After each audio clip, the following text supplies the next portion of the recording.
오늘은 그 믿음의 사람을 만드는 하나님의 방법이라는 이 말씀 가지고 오늘 그리고 다음 주 연결해서 말씀드리겠습니다. 사람에게는 이 품격이라는 것이 있습니다. 똑같은 사람인데 그 사람에게서 풍겨져 나오는 그 향기가 있다 하는 뜻입니다. 물론 이것은 그가 자라온 환경, 또 받은 훈련 이런 것들에 의해서 만들어질 수도 있고 타고날 수도 있을 겁니다. 군인들에게도 역시 마찬가지입니다. 그래서 쫄병들에게는 이 쫄병의 모습, 장교에게는 장교의 모습이 있습니다.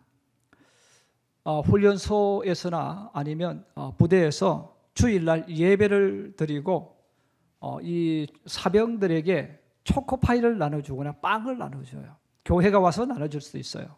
자, 그랬을 때 이 사병들은 늘 허기지고 배고프거든요. 훈련 받으니까. 그래서 초코파이나 이 빵을 주면 서로 받으려고 합니다. 그리고 혹시 내가 못 받을 수도 있다는 느낌을 가지기 때문에 손을 먼저 내밀어서 먼저 가져가기도 합니다.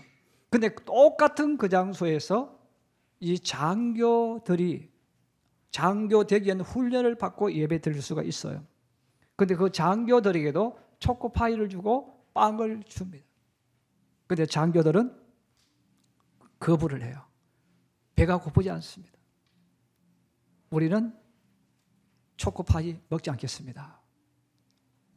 사병들은 배고픔 속에서 서로 가져가려고 애를 쓰는데 이 장교들은 자기를 절제시키면서 먹고 싶은 마음을 다스리면서 받지를 않습니다.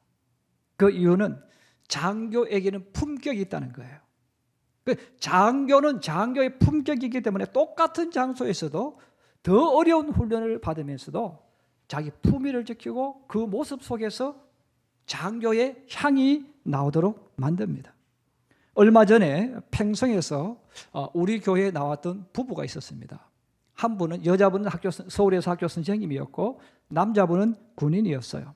그런데 교회에 등록할 때 분명히 군인인데 계급을 이야기하지 않았어요. 근데 계급을 말하지 않았는데 그 사람의 모습 속에서 군인의 모습이 나와요.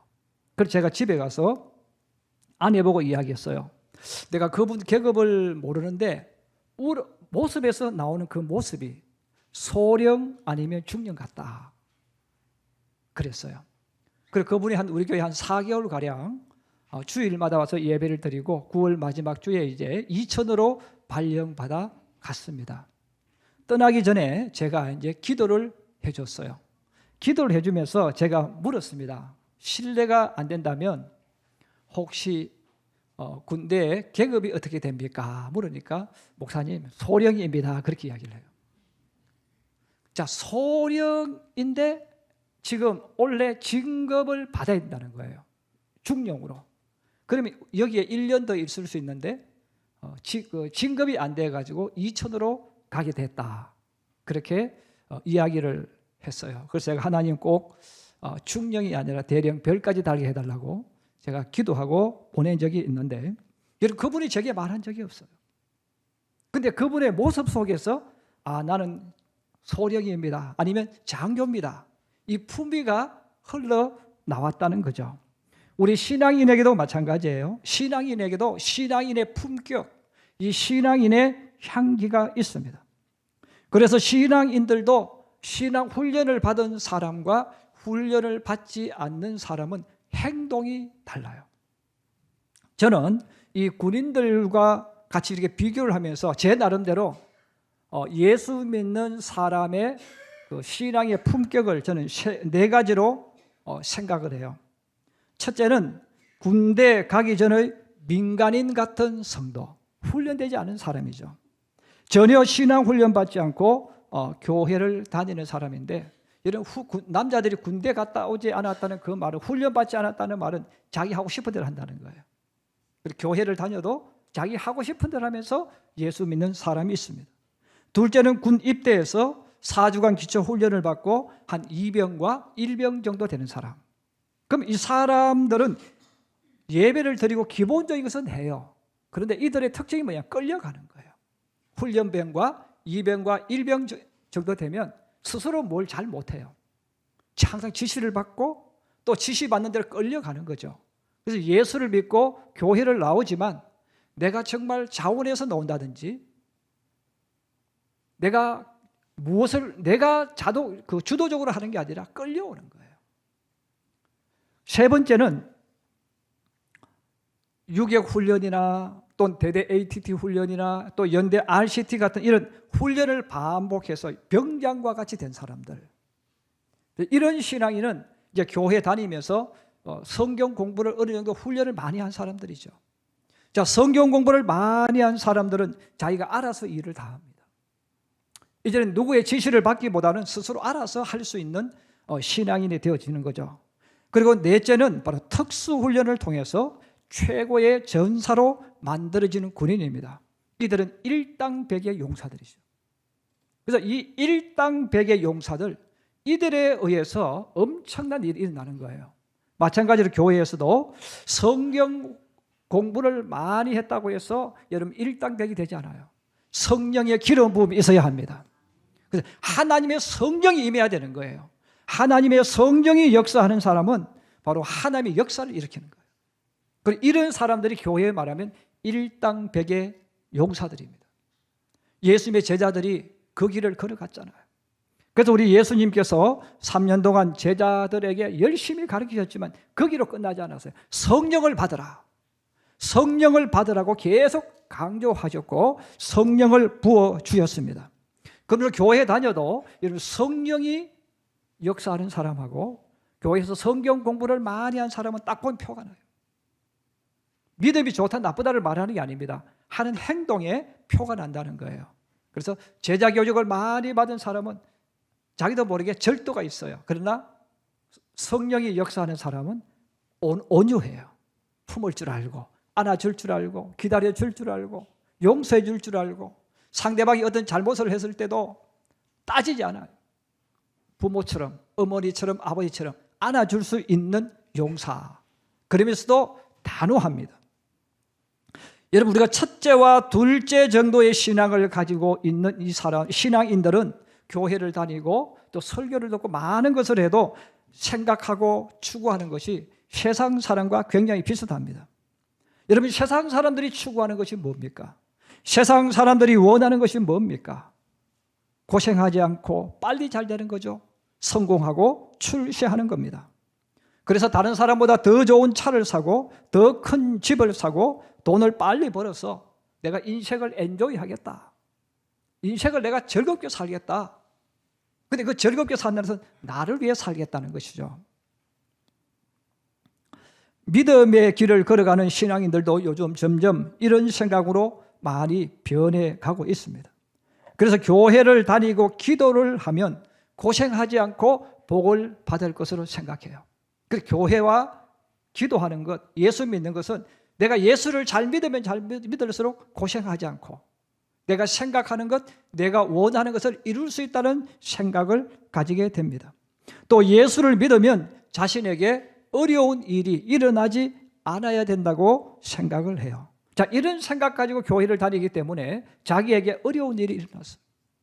자기가 원하는 일이 일어나지 않고 반대로 고난이 오고 어떤 문제가 발생합니다. 자, 그러면 교회를 떠나가는 거예요. 기도하던 사람의 기도를 하지 않습니다. 하나님 없다고 생각합니다. 또 그렇게 말하기도 합니다. 바로 그것은 그 성도 가지고 있는 신앙의 수준이기도 하고 더불어서 그에게 나타나는 품격이기도 합니다. 믿음의 길을 걸어가는 우리 성도들이 반드시 알아야 하는 것이 바로 이것입니다. 하나님은 그 사랑하는 자, 하나님은 사용하실 자는 반드시 훈련시키신다는 거예요. 그래서 하나님이 사용하실 사람은 반드시 훈련을 시킵니다. 그냥 대충 훈련을 안 시켜요. 강한 훈련을 받는 사람일수록 주님이 더 크게 쓰시는 거예요. 그 하나님께서 그러면 왜 교회 다니면 어려움도 안 주고 그 자기 하고 싶은 대로 살 수 있도록 만들어 주시지, 왜 하나님께서 사랑하시는 자에게 고난을 주고 어려움을 주고 또 때로는 실패하게 만들고 또 왜 인생의 밑바닥에 떨어지게 만드실까? 이유가 있다는 거예요. 그래서 하나님이 사용하시는 사람일수록 또 크게 사용하시는 사람일수록 밑바닥에 떨어져요. 또 밑바닥에 떨어지도록 만들어 가십니다. 바로 그 이유가 있다는 거죠. 그럼 하나님께서 왜 이렇게 성도에게 좋게 쉽게 편하게 하지 않고 이렇게 훈련을 시키실까? 그 이유가 있습니다. 한번 따라해 주세요. 그릇이 안 된 사람은 복을 담을 수 없기 때문이다. 예, 하나님은 그릇을 만들기 위해서 훈련을 시키는 거예요. 그래서 하나님은 그릇이 없는 사람, 담을 수 있는 그릇이 준비 안 된 사람, 그릇을 만들게 하는 거예요. 여러분, 예를 들면 집에서 어머니가 아이들이 좋아하는 파스타를 만들었어요. 그 아이가 좋아하고 원하니까 파스타를 만들었는데 아이가 앞에 밥그릇이 없어요. 아이가 배고프다고 엄마 빨리 배고파 주세요. 자, 이렇게 말한다고 해서 어머니가 파스타를 잘 만들어서 그릇이 없는 아이에게 그래 배고프니까 얼른 먹어 하고 아이 앞에 방바닥에 그냥 쏟아붓습니까? 그렇게 하는 부모 없어요. 반드시 그릇을 가지고 와야 돼요. 여러분, 물론 성질 나가지고 그래 이놈아 실컷 먹어라 하고 부어줄 수 있겠죠. 그런데 여러분, 그런 부모가 누가 있겠어요? 또 설령 그렇게 부었다 하더라도 여러분, 그 바닥이 어떻게 되겠어요? 더럽혀지고 지저분해지고 보기에 흉한 거예요. 그릇을 준비해 놓았을 때 여러분, 파스타를 부어주면 보기에도 아름답고 아이에게도 유익하고 엄마 보기에도 아름다운 거예요. 자, 이와 같이 하나님께서도 성도에게 복을 주실 때, 성도가 그릇을 가지고 있을 때 복을 주실 때 그 복이 진짜 복이 된다는 뜻입니다. 근데 그 받을 사람이 그릇이 준비 안 되어 있는데 그 아이에게 파스타를 던져줘 버리고 돈을 던져주고 권력을 씌워주면 어떻게 되겠어요? 그것 때문에 불행해지는 거예요. 그런 것 때문에 문제가 발생합니다. 그러면 우리 믿음의 길을 걸어가는 성도들이 반드시 알아야 되는 게 바로 이거예요. 우리가 하나님 앞에 기도 막 해서 너무 힘들다고, 지금 하나님 너무 급해요, 저 이거 없으면 망해요, 이런 절규가 내게 나올 수 있다고 하더라도 하나님이 내게 원하는 것이 있어요. 그릇을 만들라는 거예요. 그릇이 없는 자에게 줄 수 없잖아요. 여러분, 내가 돈을 제어하고 돈을 다스릴 수 있는 능력이 없는데 돈을 주면 어떻게 하겠어요? 그 돈 때문에 망하는 거예요.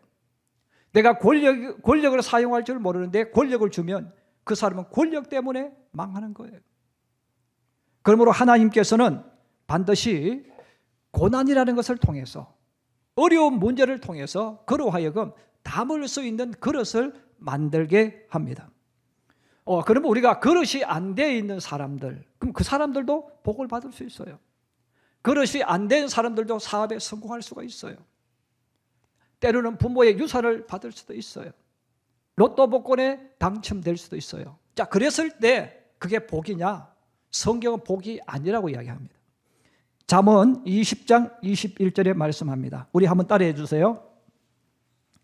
처음에 속히 잡은 산업은 마침내 복이 되지 아니하느니라.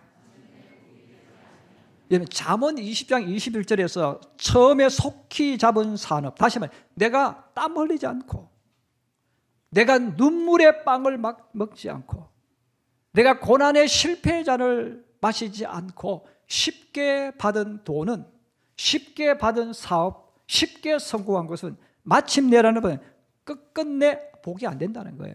잠시 내게 머무르다가 떠나가 버리는 거예요.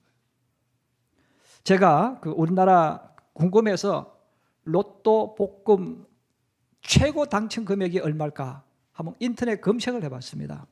검색해 보니까 이렇게 떴어요.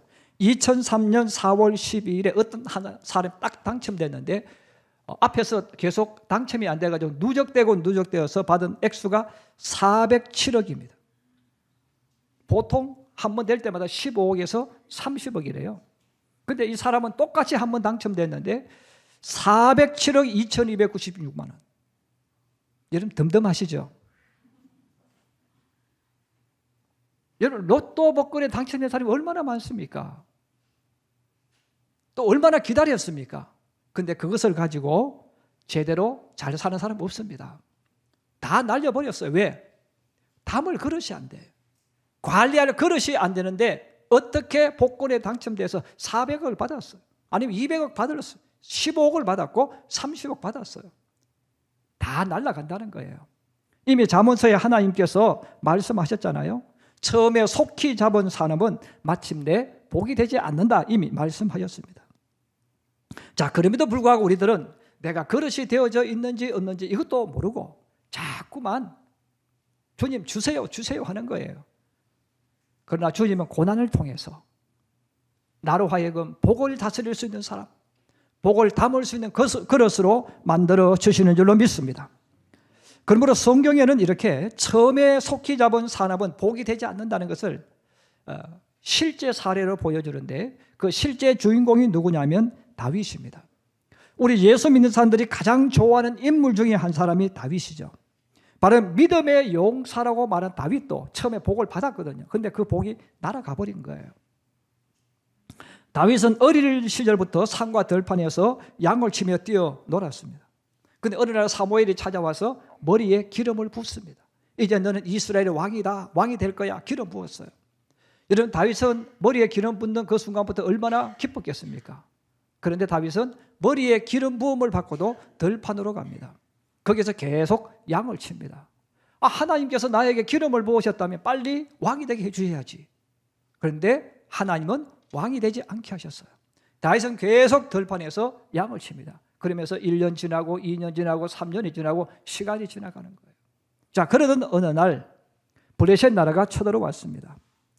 골리앗이라는 거인을 앞세워서 이스라엘을 공격하니까 사울 왕, 이스라엘의 용맹한 장군들이 전부 도망갑니다. 이 전쟁은 서로 군대와 군대가 맞붙어야 되는데 사울과 사울의 장군들이 무서우니까 계속 군사를 끌고 도망다니는 거예요. 싸움이 안 돼요. 자, 이렇게 40여일 동안 전쟁하지 않고 도망다니고 있으니까 이 거인 골리앗이 나와서 막 모욕하는 거죠. 옛날에는 싸움을 걸기 위해서 일부러 상대방의 기분 나쁜 욕을 막 합니다. 그 욕을 하는데 우리 일반 사람들이, 특히 우리 예수 믿는 사람이 들으면 기절할 정도의 욕을 해요. 왜? 욕을 해야 상대방이 화가 나가지고 욱해가지고 그래 한번 싸우자 하고 나와서 싸우거든요. 골리앗이 그랬다는 거예요. 그래서 하나님을 모욕하고 또 사울을 모욕하고 이스라엘을 막 모욕합니다. 성경에는 좀 점잖게 나와 있어요. 골리앗이 나와서 큰 소리 치는 거예요. 야, 이 겁쟁이들아, 너희 중에 누가 대표로 나와서 나하고 맞짱을 뜨자. 나하고 맞짱을 떠서 너희가 이기면 우리가 너희의 종이 되겠고, 또 내가 나와 맞짱 뜬 사람을 죽이면 너희가 우리 종이 되어야 된다. 이 점잖게 말을 했어요. 근데 아무도 나오지 않았습니다. 왜? 여러분, 키가 6척에다가 6규빗에다가 한 뼘입니다. 지금으로 표현하면 정확한 치수는 나와 있지만 대충 아무리 적게 잡아도 3m, 2m 50에서 3m가 되는 거인이에요. 여러분, 그런 거인이 배틀제 같은 창을 쥐고 나와서 싸우자고 하는데 누가 나왔겠습니까? 다 숨어버린 거죠. 자, 그때 마침 다윗이 아버지의 심부름으로 전쟁터에 나왔습니다. 다윗이 나와 있는 그때에 또 골리앗이 나와서 똑같이 욕을 한 거죠. 자, 그런데 다윗이 그 욕을 듣는 그 순간에 하나님의 영이 역사하면서 가슴이 뜨거워지는 거예요. 화가 나는 거예요. 자, 화가 나니까 옆에 있는 사람들에게 이야기합니다. 아이, 감히 블레셋 사람이 하나님을 모욕하는데 왜 그냥 둡니까?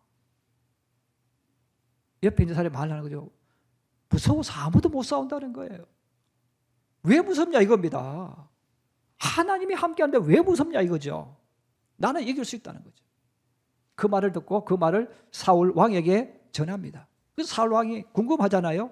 골리앗과 맞짱 뜰 수 있다는 사람이 있다는 게 얼마나 신기합니까? 오라고 했습니다. 사울이 다윗을 불러보니까 아직 애송입니다.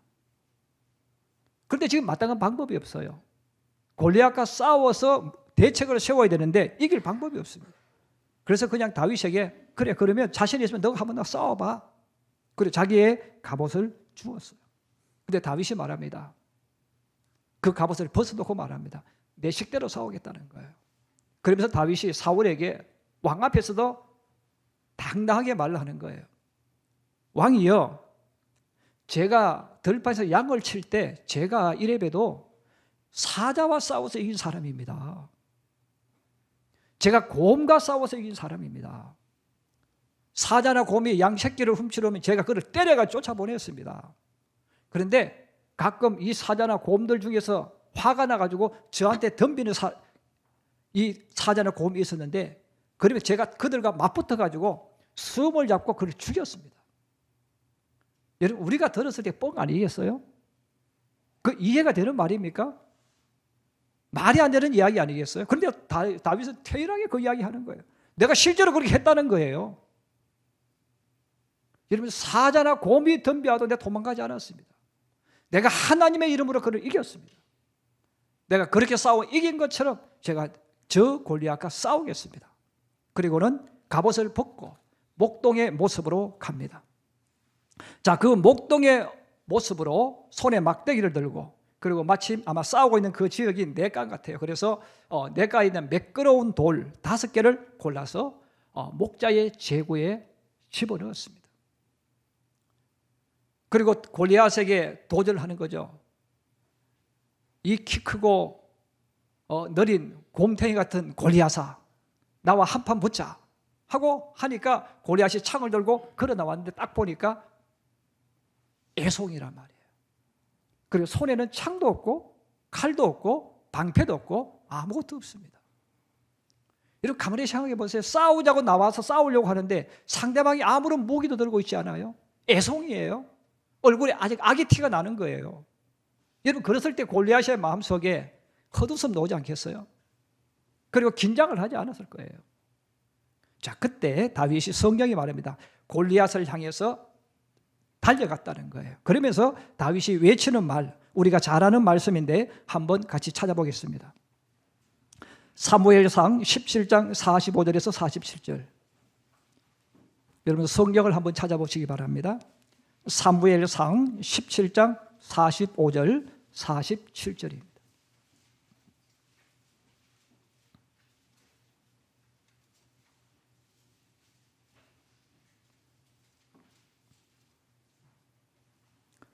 같이 한번 보십시다. 45절입니다. 시작. 너는 칼과 창과 단창으로 내게 나오거니와 나는 만군의 여호와의 이름 곧 내가 모욕하는 이스라엘 군대의 하나님의 이름으로 내게 나아가노라. 47절입니다. 또 여호와의 구원하심이 칼과 창에 있지 아니함을 이 무리에게 알게 하리라. 전쟁은 여호와께 속한 것인즉 그가 너희를 우리 손에 넘기시리라. 할렐루야. 골리앗은 창을 들고 가고 있는데 이미 긴장이 풀려 있는 상태예요. 그런데 다윗은 골리앗을 향해서 돌진을 했다는 거예요. 빠른 속도로 뛰어가면서 돌을 끄집어내 가지고 물매에 넣고 돌려서 날렸는데 골리앗의 이마에 맞았습니다. 다윗 달려가면서 했으니까, 여러분, 무기도 없는 이 소년이니까 골리앗이 창을 가지고 이렇게 막지 않았겠죠. 그냥 어이없는 상태예요. 자, 그때 다윗이 물매를 날렸는데 뻑 하면서 그 돌이 날아가서 골리앗의 이마에 맞아버렸다는 거예요. 그러면서 어이쿠 하면서 골리앗이 쓰러집니다. 양쪽에서 사람들이 보고 있는데 지금 어떻게 된 것인지 몰라요. 눈 깜짝할 사이 일어난 거예요. 그리고 그 거인 골리앗이 갑자기 뒤로 넘어집니다. 그것을 보고 다윗이 달려가서 골리앗의 칼을 빼내어 가지고 골리앗의 목을 쳐버립니다. 그냥 눈 깜짝할 사이에 어떻게 일어나는지 아무도 모르는 거예요. 그냥 그 순간에 전쟁이 끝나버립니다.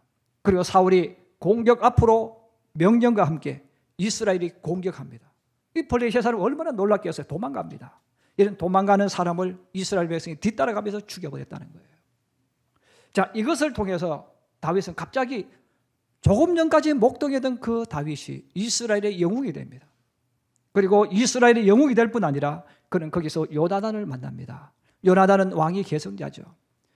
최고의 권력의 상층부에 있는 요나단과 끈이 닿아서 이제 그는 최고의 레벨에 있는 사람과 어울리는 사람이 되었습니다.